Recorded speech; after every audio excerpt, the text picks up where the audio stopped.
یہ جو ہم ایکسیپٹ کر جاتے ہیں اپنے معاشرے کے اندر، وہ لوگ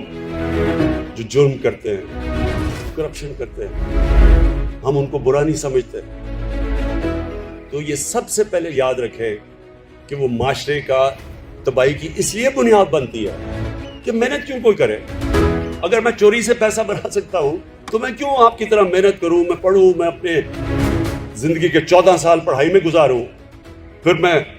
10-10 9-9 گھنٹے محنت کروں، کام کروں، جبکہ ایک آدمی نہ کام کرے نہ کچھ کرے اور چوری کر کے ڈاکہ مار کے امیر ترین بن جائے، وہ معاشرہ نہیں چلتا۔ اس لیے امریکہ کے اندر وہ کہتے ہیں چوروں کو کہ you can run but you کی ناٹ ہائیڈ۔ چوروں کا ٹولہ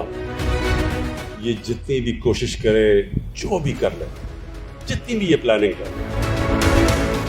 اللہ نے مجھے وہ دنیا میں، جب دنیا کی کرکٹ کی تاریخ میں انہوں نے مجھے ٹاپ 5-6 کپتانوں میں رکھا تھا، یعنی وہ سمجھتے ہیں کہ 5-6 ٹاپ کپتانوں میں دنیا کی تاریخ میں میرا بھی نام ہے۔ کپتان جب میچ کھیلتا ہے نا تو وہ اپنے مخالف کی ہر چیز کے لیے تیار ہوتا ہے۔ اگر وہ ٹاس جیتے گا تو میں کیا کروں گا، میں ٹاس جیتوں گا تو میری ٹیم کیا ہوگی، وہ اگر وکٹ تیز بلائے گا تو میں کون سی بولنگ کھلاؤں گا، یعنی ہر چیز کی، یہ جو بھی مخالف میرے ہیں، یہ چوروں کا ٹولہ،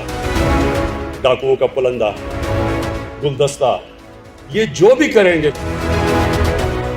میں ان کے لیے تیار ہوں۔